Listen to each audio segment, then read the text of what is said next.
हरिओम. आत्माराम त्यागनिरूपण भाग 28. तू समर्थाचे लेकरू, अभिमानाने घेतला संसारू. अभिमान टाकता पैल पारू, पावशील बापा. या 28व्या ओवीमध्ये समर्थांनी शिष्याला म्हणजे आपल्याला काय सांगितलं की तू समर्थाचं लेकरू आहेस, पण तू काय केलेलं आहे?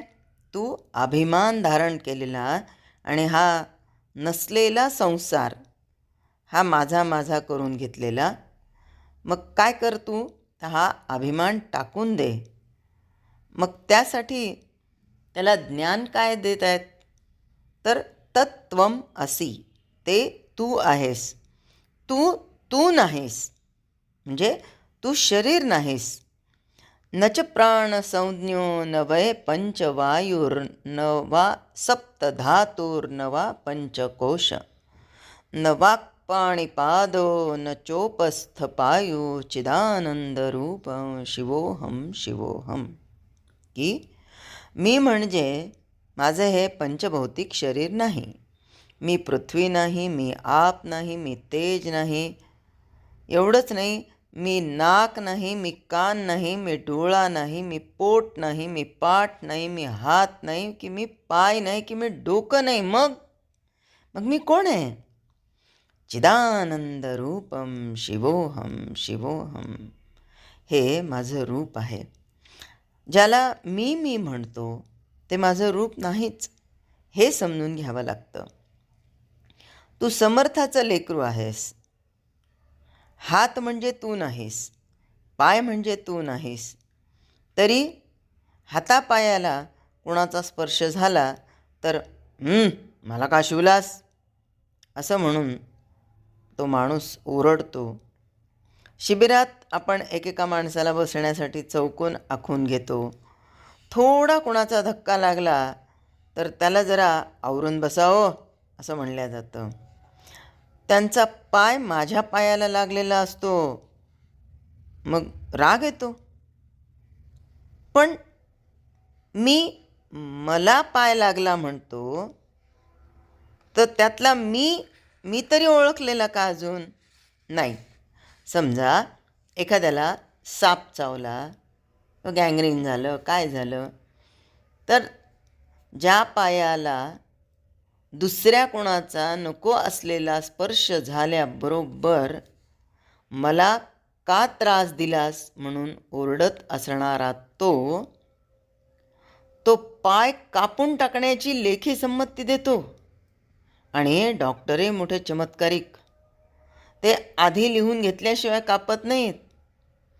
आणि तो फॉर्म्युला पण ठरलेला असतो की ही शस्त्रक्रिया करण्यास माझी संमती आहे, हे लिहून घ्यावं लागतं.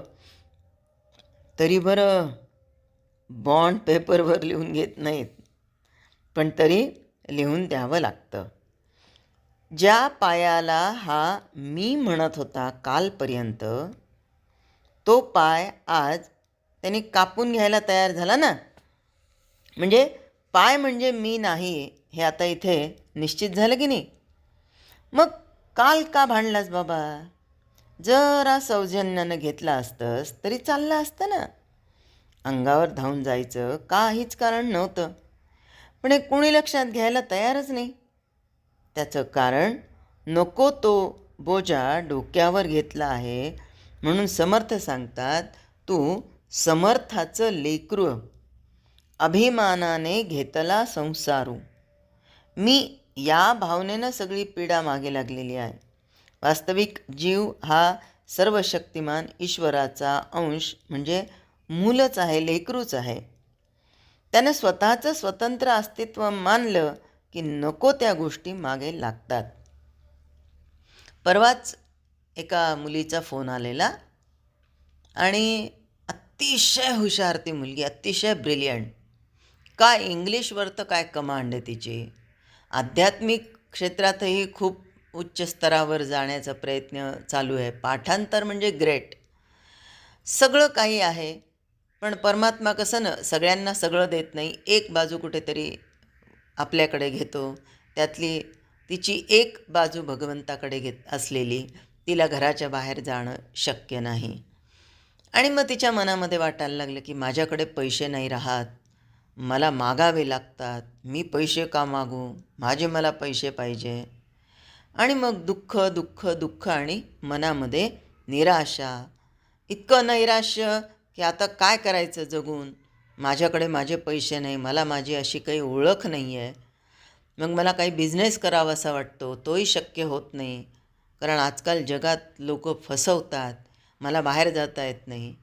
मला माझं असं काहीतरी अस्तित्व पाहिजे जेणेकरून माझी ओळख पटावी, मला माझ्या हातात माझे माझे पैसे असावे, दुसऱ्यांपुढे म्हणजेच घरच्यांपुढे हात पसरावा लागू नये. या मानसिकतेमध्ये विनाकारणचं दुःख विकत घेतलेलं. आणि मग चौकशी अंती समजलं की काही नाही, काय आणायचं हे तिला आधी विचारलं जायचं आणि मग पैसे दिल्या जायचे. मग साहजिक आहे ना, वडील आहेत, भाऊ आहे, घरातले मोठे आहेत, त्यांना जर पैसे मागितले आणि त्यांनी जर विचारलं की कशासाठी पैसे पाहिजे, तर ते चुकीचं आहे का? नाही. पण अभिमान, आणि तो अभिमान इतका अवघड असतो की नसलेली दुःख आपल्या मागे लावतो आणि मग अहंकार हा निर्माण होतो मीपणाचा. आणि म्हणूनच समर्थ सांगतात, अहंकार सोडल्यानेच पैल पार पोचता येतं.